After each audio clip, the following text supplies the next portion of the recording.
Hey guys, welcome in. You caught me taking a sip of coffee there from my new dog lover mug. If you watch these videos, you'll know that I've got my favorite mug, which says dog lover and a big heart on it. Well, my wife made the observation the other day that cup needed help. Basically, I never washed it. I would just rinse it out and fill it with coffee, thinking that the heat of the coffee would kill whatever was there. Well, my wife, in her infinite wisdom and quest to keep me healthy, took my cup. And the last time I saw it, it was headed for the dishwasher. Ooh. So this is my backup dog lover cup. Hey, today we are talking about one of the reasons many people don't go into business and another reason many people fail. And that is the fear of failure. Something you may have experienced yourself.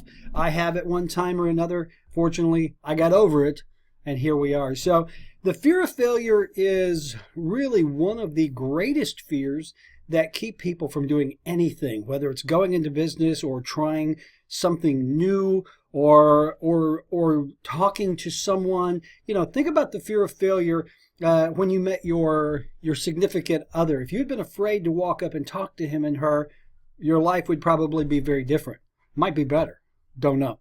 So let's talk about the fear of failure as it relates to business. Now, you've heard the statistics.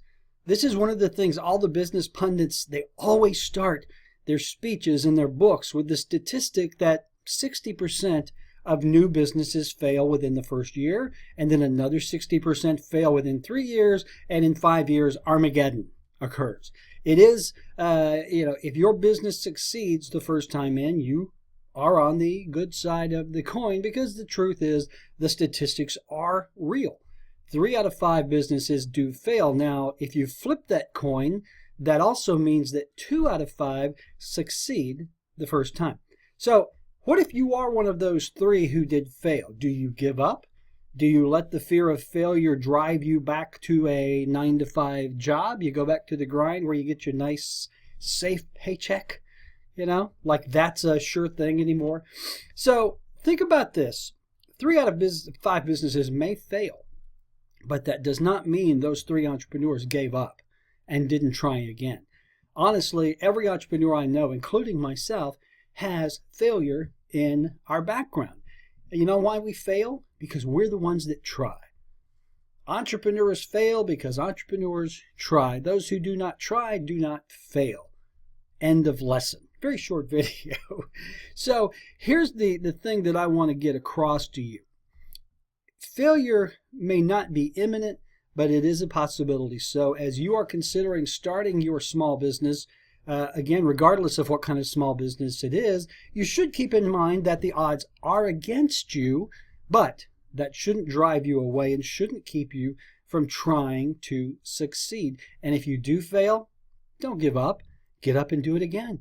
Donald Trump, our next president, has failed many times at business. Milton Hershey, you've heard of Hershey bars, Hershey Kisses, went bankrupt, 3 or 4 times. Walt Disney went belly up. Many of the legendary entrepreneurs that you have heard of have massive failure in their background, but the difference between them and people that you've never heard of is they didn't let that failure stop them. They got back on the horse. They kept going. The thing to do if and when you do have a business failure is learn from that failure. I'll never forget, I had a business fail. It was a retail business. We had location issues, we had partnership issues, and I ultimately closed the business down. And I remember I had one of my coaching students ask me, well, do you really feel worthy to teach people how to succeed in business after you failed? This ex-client. And the answer to his question was, it was a valid question, but the answer was, I learned more from that failure than I did from a dozen successes. So if you do fail, ask yourself why. And remember, it wasn't necessarily your failure. The business may have failed because of outside factors. But you're the owner. You're the one that has to take the heat for it and take the responsibility. So if you do have a business fail, what I always recommend is to sit down and do an autopsy of that business. And if you watch these videos, you know I'm a big proponent of sitting down with a pad of paper and pen and letting your brain go to paper. Do the same thing in this case. Do an autopsy of the business. List the reasons why the business failed, and then list what you can do to avoid those reasons in the future. If you do have a business failure, write it off the stupid tax, but take the experience, learn from it, and all of those things that caused you to fail before now can help you succeed. All right? So don't be afraid of failure. Get back on that horse. Keep it going. It's what we do. Entrepreneurs, by definition and nature, are risk takers. But calculated risk increases your odds of success.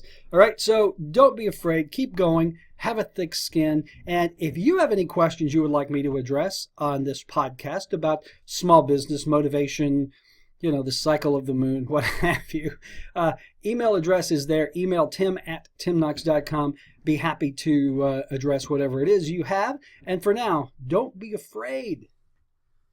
When your wife comes in and takes your favorite coffee cup and tells you it's going to be okay, do you believe her?